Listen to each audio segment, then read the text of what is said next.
사랑하는 성도 여러분, 오늘도 이렇게 이 새벽에 우리 하나님을 예배할 수 있게 되어 너무나 감사드립니다.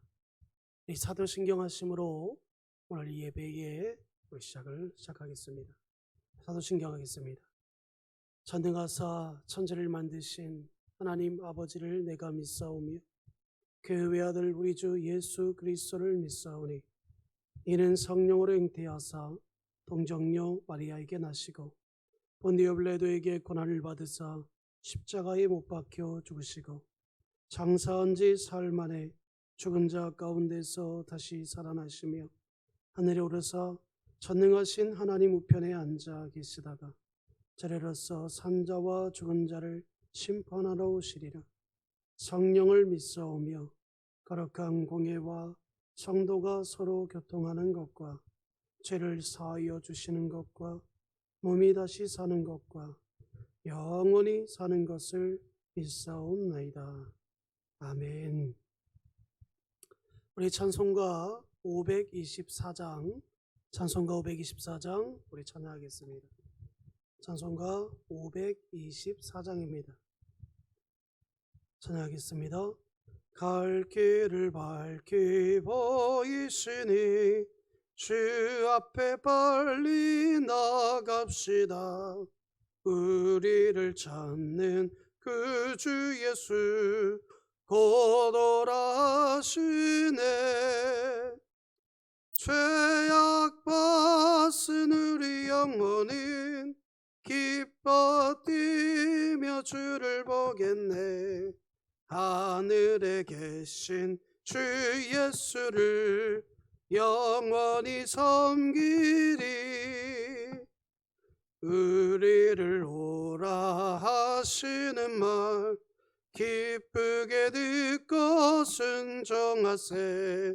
그 주를 믿기 지체 말고 속속히 나가세.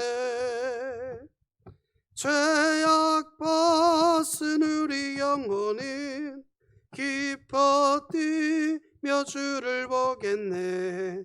하늘에 계신 주 예수를 영원히 섬기리. 주 오늘 여기 계시오니 다 와서 주의 말씀 듣세.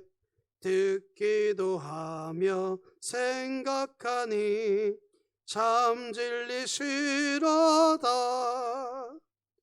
죄악 받은 우리 영혼은 기뻐 뛰며 주를 보겠네. 하늘에 계신 주 예수를 영원히 섬기리. 아멘. 우리 여호와 하나님 말씀 보겠습니다. 오늘 하나님의 말씀은 이사야서 35장 1절에서 마지막 10절 말씀까지입니다. 이사야 35장 1절에서 10절입니다. 구약 성경 1008쪽에 있습니다.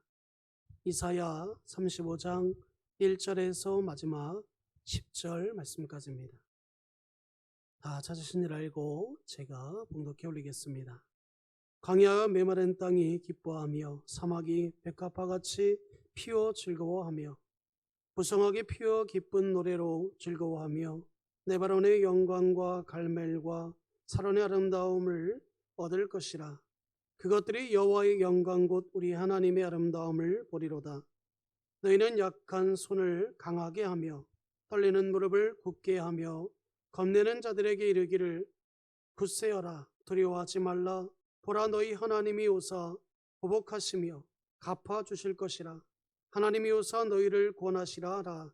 그때 맹인의 눈이 밝을 것이며 못 들은 사람의 귀가 열릴 것이며 그때 저는 자는 사슴같이 뛸 것이며 말 못하는 자의 혀는 노래하리니 이는 광야에서 물이 솟겠고 사막에서 시내가 흐를 것임이라. 뜨거운 사막이 변하여 못이 될 것이며 메마른 땅이 변하여 원천이 될 것이며 식량이 눕던 곳에 풀과 갈대와 부들이 날 것이며 거기에 대로가 있어 그 길을 거룩한 길이라 일컬음 바 되리니 깨끗하지 못한 자는 지나가지 못하겠고 오직 구속함을 입은 자들은 위하여 있게 될 것이라. 우매한 행일은 그 길을 다니지 못할 것이며 거기에는 사자가 없고 사나운 짐승이 그리로 올라가지 아니하므로 그것을 만나지 못하겠고 오직 구속함을 받을 만한 그리로 행할 것이며 여호와의 속량함을 받은 자들이 돌아오되 노래하며 시온에 이르러 그들의 머리 위에 영영한 희락이 띠고 기쁨과 즐거움을 얻으리니 슬픔과 탄식이 사라지리로다. 아멘. 할렐루야. 우리 사랑하는 성도 여러분, 오늘도 우리 하나님의 예배를 통해서 오늘 자리에 있는 저와 우리 영상으로 예배하고 있는 우리 성도님들의 가정에 은혜가 넘치시기를 주님의 이름으로 축복합니다. 오늘은 굳세어라 두려워 말라, 이런 제목으로 우리 함께 하나님 말씀 살펴보겠습니다. 오늘 우리가 읽었던 이 본문은, 그 본문의 배경은 바벨론 포로 귀환의 그 사건을 다루고 있습니다. 기원전 587년에 예루살렘은 바벨론에 의해 함락됐고 예루살렘의 성전은 파괴되고 많은 사람이 포로로 잡혀가거나 종의 신세로 전락되었습니다. 그렇게 50년쯤 흐른 뒤에 바벨론이 망하고 페르시아의 근동의 패권을 장악하면서 이스라엘 사람들도 고국으로 돌아갈 기회가 생겼다는 사실입니다. 꿈에 그리던 고국을 돌아갈 수 있는 기회가 생겼으니 누구나 다 할 것 없이 기쁨의 마음으로 돌아갔을 것이라고 우리는 예상할 수 있지만 실제로는 그들은 그렇지 못했다는 겁니다. 50년 전에 바벨론으로 처음 포로로 잡혔던 이스라엘 1세대 사람들은 대개가 다 죽었습니다. 지금 살아있는 사람들은 포로 2세대나 3세대입니다. 그들은 이미 바벨론에서 삶의 터전을 잡고 있었고 그 자리를 털고 일어나서 예루살렘으로 돌아간다는 것은 사실상 현실적으로 그들이 구미가 당기는 말이 아니었다는 겁니다. 예루살렘은 바벨론에 비해서 경제적 수준도 떨어지고 문명도 훨씬 낙후되어 있는 상황입니다. 예루살렘으로 돌아가서 다시 그들이 처음의 삶의 터전으로 나아간다는 것이 그리 쉬운 것이 아니었다는 거예요. 왜냐하면 그들은 많은 시간 동안, 많은 세월 동안 지금 이곳에 정착해 있기 때문이라는 사실이에요. 웬만하면 바벨론에 남아있는 게 사실 그들은 현실적으로 더욱더 그들에겐 이익이었다는 사실입니다. 당시 그들의 심정이 실제적으로 어떠했을까요? 우리가 그곳에 있었다면 우리는 어떤 선택을 했을까요? 이사야가 무슨 대답을 하는지 오늘 말씀에 귀를 기울이시기 바랍니다. 우선 오늘 본문 3절에서 4절을 보겠습니다. 너희는 약한 손으로 강하게 하며 떨리는 무릎을 굳게 하며 겁내는 자들에게 이르기를 굳세어라 두려워하지 말라. 보라, 너희 하나님이 오사 보복하시며 갚아주실 것이라. 하나님이 오사 너희를 구원하리라 하라. 이렇게 말씀하고 있어요. 이사야는 유대 백성들을 향하여 뭐라고 말씀하고 있습니까? 너희는 두려워하지 말라. 이 말을 지금 반복하고 있습니다. 이사야가 이런 말로 격려할 수밖에 없는 이유는 당시 고대 유대인들의 삶에 두려움이 숙명처럼 그들에게 뿌리 깊이 박혀 있었기 때문이라는 거예요. 그 뿌리는 저 멀리 믿음의 조상이라고 할 수 있는 바로 그 일대인 누구입니까? 아브라함에서부터 시작된다는 사실입니다. 아브라함은 아버지 데라와 함께 메소포타미아의 문명의 발생지인 갈대 우르를 떠나 하란에서 살다가 아버지가 죽은 다음에 아내 사라와 조카 롯을 데리고 하란을 떠나 바로 가나안으로 내려갑니다. 고향을 떠나라는 하나님의 명령을 들었다고 성경은 기록하고 있어요. 고향을 떠나 떠돌이처럼 가나안 땅에 발을 디딘 건 사실 아브라함에게 있어서만큼은 두려운 일이었습니다. 그런데다가 아브라함에게는 나이가 늙도록 자식이 없었다는 거예요. 훗날 100세가 되어 가까스로 아들을 낳았지만 그것으로 모든 두려움이 해소되는 것은 결코 아니었다는 사실입니다. 이삭이 중간에 죽기라도 한다면 아브라함의 대는 끊어진다는 사실이에요. 그는 어느 날 이 아들을 이삭을 모리아 산에서 번제로 바치라는 하나님의 명령을 듣습니다. 하나님이 이런 명령을 직접 내릴 정도로 잔인한 분이라고 생각할 수밖에 없는 상황입니다. 어떻게 이런 명령을 내리셨을까? 아브라함의 마음에 그런 마음이 들 수도 있다는 겁니다. 저는 개인적으로 이 명령이 생존과 미래를 극단적으로 두려워하던 아브라함이 궁여지책으로 시도한 영적인 모험이라고 생각합니다. 미래가 불확실하니 자기 자식을 하나님께 바쳐서라도 확실성을 담보하려는 그런 모험 말입니다. 고대인들은 아주 특별한 경우에, 예를 들어 이 자연재해가 극심하다거나 또는 힘든 전쟁 앞에서 이 당시의 고대 사람들은 신에게 이 자녀를 바치곤 했다는 사실입니다.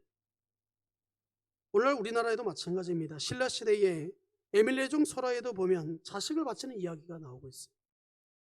아브라함은 모리아산에서 자기 운명에 놓인 미래의 불확실성에 대한 두려움을 극복하고 온전히 하나님을 믿음으로써, 신뢰함으로써 그 믿음의 주상이 되었다는 사실입니다. 구약 성경이 문서로 수집되었던 바벨론 포로 전후 시대에 유대인들이 경험한 두려움은 아주 절정에 달했다는 사실입니다. 기존의 모든 토대가 뒤죽박죽 되어 있습니다. 하나님의 신앙까지 흔들리는 상황입니다. 하나님이 존재한다는 이 사실조차 믿을 수 없는 상황까지 다다랐다는 사실입니다. 하나님보다는 바벨론의 우상이 더 우울해 보였으니 어쩔 수 없는 그들의 현 시대, 그 당시에 그 사람들의 상황이고 현상이었다는 거예요. 두려워하고 있는 그들을 향해 이사야는 오늘 뭐라고 말하고 있냐면, 너희는 두려워하지 말라. 너희의 그 원수를 하나님이 갚으시리라고 말씀하고 있는 겁니다. 이사야의 말에 귀를 기울인 사람이 있었을 것이며 좋은 말이기는 하지만 별로 현실성이 없다고 생각한 사람도 있었을 것입니다. 당신이나 하나님을 믿고 잘 살아봐. 나는 내 식대로 내 방식대로 살 거야. 이렇게 말하고 이렇게 생각하는 사람들이 분명히 그 당시에 있었을 거라는 것입니다. 사랑하는 성도 여러분, 이 코로나19 시대인 지금 우리가 오늘 이사야가 말하는 두려워하지 말라는 이 말에 귀를 기울일 필요가 있다는 사실입니다. 진지하게 받아들일 필요가 있다는 거예요. 혹여 나는 지금 만사가 잘 풀리고 있으니까 두려움이 없고 또 아무것도 걱정이 없다, 뭐 이런 거 뭐고 하나 할 거 없이 나는 살만하다면서 이사야의 말을 기뚱으로 흘려보내지 마시기 바랍니다. 각각 처한 형편에 따라서 서로 생각이 다를 겁니다. 두려워하지 말라는 말은 자신의 형편이 괜찮다고 해서 자신과 상관없는 말씀으로 흘려보낼 수 없다는 사실입니다. 두려워할 수밖에 없는 사람이 지금 우리 주변에 많이 있기 때문이라는 거예요. 그런 사람들을 외면한 채 우리가 하나님을 믿는다고 말할 수 없는 겁니다. 그러면 오늘 본문을 통해 우리가 두려워하지 않아야 할 근거를 무엇이라고 말할 수 있을까요? 두려워하지 말라에 이어서 오늘 본문은 이렇게 말씀합니다. 오늘 보면 4절입니다. 보라, 너희 하나님이 오사 보복하시며 갚아주실 것이라. 하나님이 오사 너희를 구원하시리라 하라. 사랑하는 성도 여러분, 하나님이 오신다는 게 두려워하지 말아야 할 근본의 이유라고 오늘 이사야 선지자는 우리에게 말해주고 있습니다. 앞에서 말씀드렸듯이 바벨론 포로 전후 시대에는 하나님이 부정당할 수밖에 없었습니다. 대다수의 유대인들은 하나님의 침묵 앞에 좌절하고 있는 상황입니다. 자신들의 미래에 아무런 보장성을 찾아볼 수 없다는 겁니다. 바벨론의 문명에 적응하는 것이, 그리고 신흥제국 페르시아에 빨리 적응하는 것이 가장 그 당시에 아주 완벽하고 현실적인 대안이었다는 거예요. 이런 와중에 이사야는 하나님이 오신다고 외쳤습니다. 당시의 유대인들에게 이사야의 이 말이 과연 어떻게 들렸을까요? 이성적으로 볼 때 선지자들은 어떻게 보면 몽상주의자들이다, 아무렇게 좋게 얘기해도 비현실적인 이상주의자라고 그들은 생각했을 겁니다. 이게 선지자와 대중 사이에 놓인 갭이라는 사실입니다. 거리라는 거예요. 선지자들은 대중들에 대해서 비현실적으로 보이는 하나님의 현실을 눈여겨본 반면에 대중들은 실제 손에 잡히는 것만을 현실로 삼고 살았다는 사실이에요.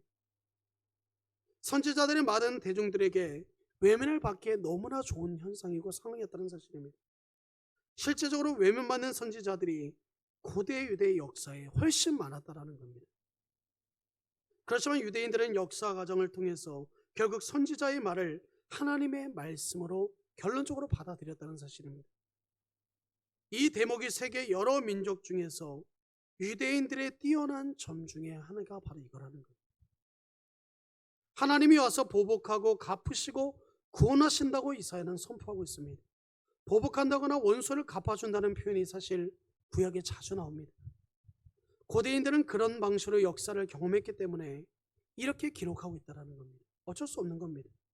비록 표현은 강하고 그렇지만 선지자들이 말하려고 하는 것은 단순히 원수를 갚아주는 것이라기보다는 훨씬 근원적인 변혁에 대한 희망이자 염원이자 그들의 절규였다는 사실입니다.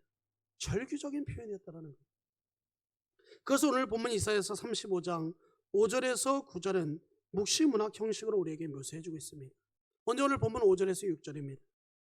그때 맹인의 눈이 밝을 것이며 못 듣는 사람의 귀가 열릴 것이며 그때 저는 자는 사슴같이 뛸 것이며 말 못하는 자는 혀를 노래하리니 이는 광야에서 물이 솟겠고 사막에서 시내가 흐를 것임이니라. 여기에 열거된 이들을 보십시오. 뭐라고 말씀하고 있습니까? 먼저 맹인, 귀먹은 자, 저는 자, 말 못하는 자입니다. 세상에서 경제 능력이 현저히 떨어지는 사람들만 오늘 본문에서 표현하고 있다는 거예요. 앞에서 이사야가 두려워하지 말라고 했는데 그렇게 말씀드렸습니다.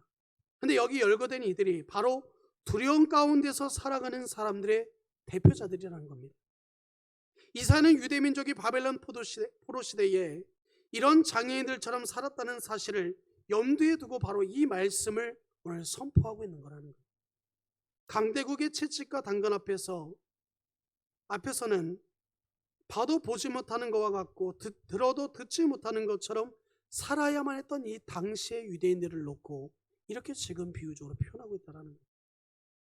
극심한 불평등이 겉으로는 합법적이라고 해도 실제로는 불법이 압도하는 세상에서 사람들은 마치 장애인들처럼 행세할 수밖에 없었다는 거예요. 봐도 봤다고 말할 수 없고 봐도 본 것으로 행할 수 없고 들어도 드는 대로 행할 수 없고 또 말해도 말한 대로 그것을 옳다고 말할 수 없는 그 당시의 그 시대를 빌어서 이렇게 지금 말씀하고 있다는 거예요. 이들에게 절실한 것은 인간으로서의 최소한 품위를 잊지 않고 보고 듣고 말하고 가고 싶은 대로 갈 수 있는 바로 자유라는 겁니다. 강대국의 권력이 더 이상 지배받지 않는 세상이라는 거예요. 하나님의 보복으로 인해 이제 사람들에게 어떤 일이 벌어질까요? 이사야서 35장 10절은 이렇게 말씀하고 있습니다. 여호와의 속량함을 받는 자들이 돌아오되 노래하며 시온에 이르러 그들의 머리 위에 영영한 희락이 띠고 기쁨과 즐거움을 얻으리니 슬픔과 탄식이 사라지리로다. 사랑하는 성도 여러분, 이 여기 보면은 뭐라고 말씀하고 있습니까? 기쁨과 즐거움을 얻고 슬픔과 탄식이 사라진다고 했습니다. 앞을 보지 못하는 시각장애인들이 보게 되고 이 듣지 못했던 사람들이 듣게 되는 것은 곧 슬픔과 탄식이 사라지는 것을 의미하고 있다는 거예요. 그 당시 그들이 그렇게 부르짖었고 이 당시에 그들의 그 고통 가운데에서 드디어 하나님이 그들의 그 기도 소리에 그들의 그 신음소리에 반응하시겠다는 겁니다.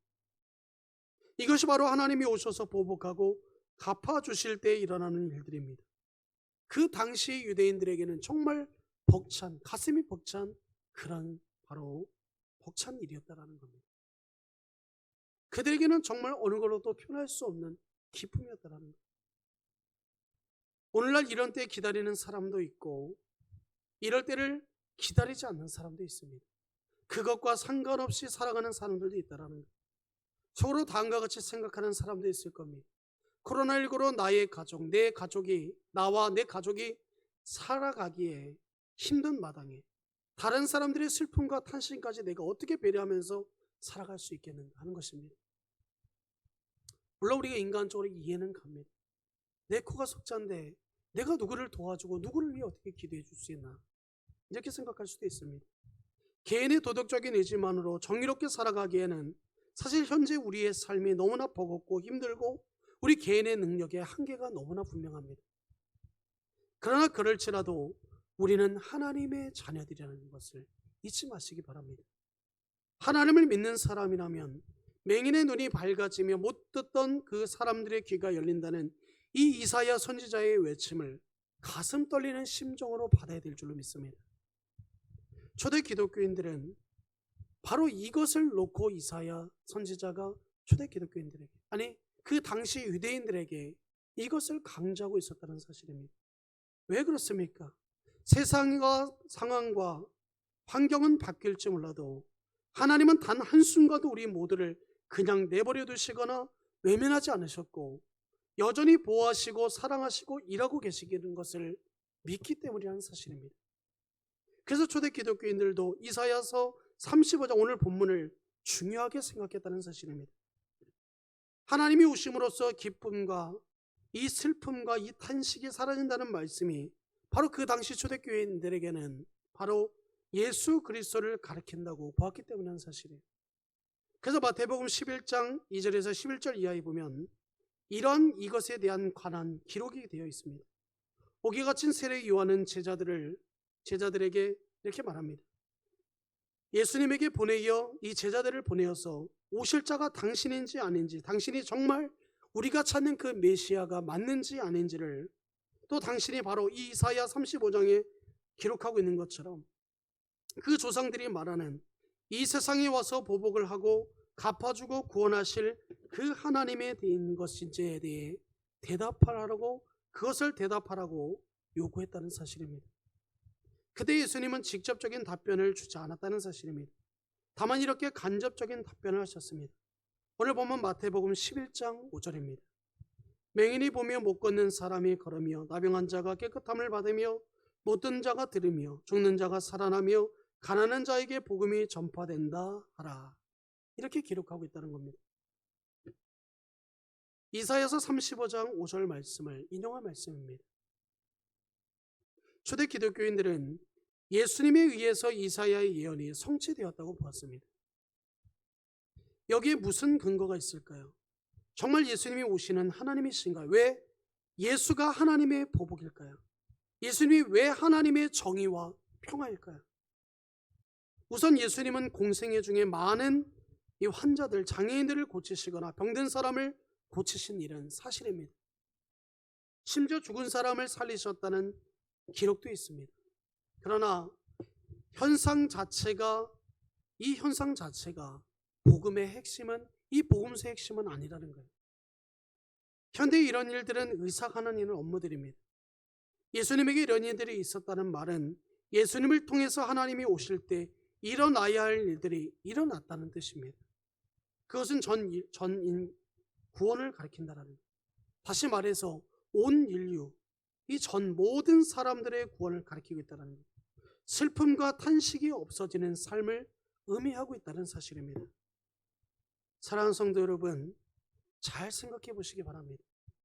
슬픔과 탄식은 맹인, 말 못하는 자, 다리 저는 자로 표현된 사람들에게 해당되는 말씀입니다. 지금도 그렇지만 고대인들은 장애가 없고 권력이 크고 사회적 신분이 높은 사람들이 하나님의 축복을 많이 받은 사람이라고 생각했습니다. 모두가 그런 사람이 되려고 애를 썼다는 거예요. 이런 점에서 이사야의 예언은 성취되지 못했습니다. 유대인들이 예루살렘에 돌아갔지만 문제는 여전히 그대로 그들에게 남아 있었다는 겁니다.